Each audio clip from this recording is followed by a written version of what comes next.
So what is the mark of the beast according to the Bible? That's what we're going to cover in today's video, so let's get started. And if you like what we're doing here and haven't subscribed to the channel yet, make sure you subscribe to the channel below the video so you can get instant notifications every single time we produce new videos like this. And if you've already subscribed to our channel and want to continue to support us in different ways, make sure you check the link below in the description box, because there's different links you can use in order to continue to support us, and thanks in advance for doing that as well. So what I decided to do is make this video about the mark of the beast and hit it from certain different angles, and you're going to see in this video about 4 different things that are really key about the mark of the beast according to the Bible. So first things first, I want to give you a quick summary about the mark of the beast and what it actually is according to the Bible, because when you read Revelation chapter 13, one thing you see is that in quick summary, it basically says the mark of the beast is something that is either going to go in the right hand or in the forehead, and is going to be the determining factor of whether or not people on the earth are allowed to buy and sell. So the first thing I wanted to highlight about the mark of the beast according to the Bible is the mark of the beast is in fact a fabrication. It's a copy. It's an imitation of God. And this is something that you see throughout the scripture, the devil trying to copy God in so many different ways. What do I mean by that? What do we see all the way through the scripture? The first example we see of somewhat sort of mark on the body is Cain in Genesis chapter 4 verse 15, where Cain is basically just killed Abel, and God sends Cain out of the presence of the Lord. And Cain basically says, my punishment is beyond bearable. And he says he's going to be a vagabond in the earth, and anyone who sees him is going to basically kill him. So basically what God decides to do is God says, you know what, I'm going to put a mark on Cain so that anyone that sees Cain won't actually try to kill him. Okay, this is the first example we see in the scriptures of some sort of mark being put on as some sort of identification or some sort of protection. Next, what do we see at Passover?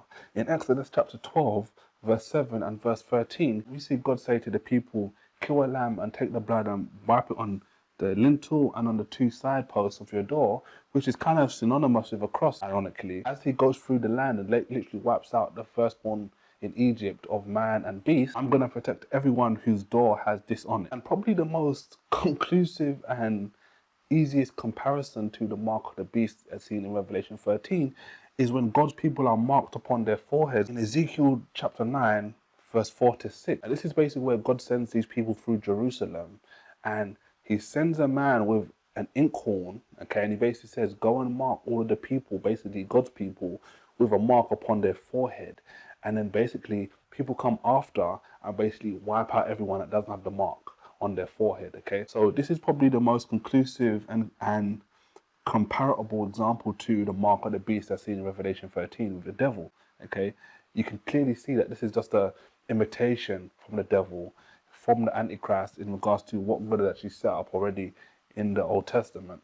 And it's really vital that you understand this, because these are all allusions from the Old Testament that you won't grasp when you get to the New Testament, when you get to the book of Revelation and you get to the mark of the beast, if you don't understand all this stuff here. The second thing we're going to talk about in regards to the mark of the beast according to the Bible is anyone who takes the mark of the beast is going to have everlasting torment. And we see that from Revelation chapter 14 verse 9 to 11, where it basically talks about anyone who takes the mark of the beast is going to get tormented day and night forever and ever, and the smoke of their torment will ascend up. And we see that in Revelation chapter 14 verse 9 to 11. A third and also important thing about the mark of the beast according to the Bible is if you take the mark of the beast, you're going to get sent to hell and be punished day and night forever and ever. Well, even while you're on earth, okay, with the mark of the beast, there's going to be a severe plague that's going to be actually put upon the people with the mark of the beast. And you see that in Revelation chapter 16 verse 1 to 2. So if you're thinking, well, the mark of the beast is going to have no ramifications in this life, it's only going to be in the afterlife, bear in mind there is going to be a severe plague while on earth for anyone who takes the mark of the beast. And just to wrap up this different angle take on the mark of the beast is, we talked about how the first thing is that the mark is literally a copy of what God's been doing all the way through the scriptures.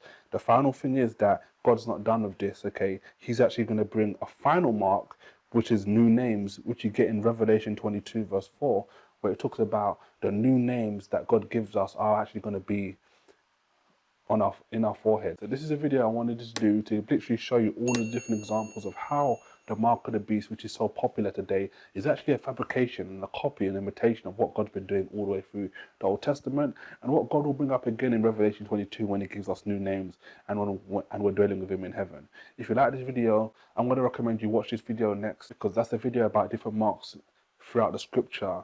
Some of them we've covered today, but has completely different ramifications. So don't forget to subscribe to the channel below the video, and there's obviously links in the description box for you to continue to support us and help us produce videos like this every single week, multiple times a week. Thanks, to take care.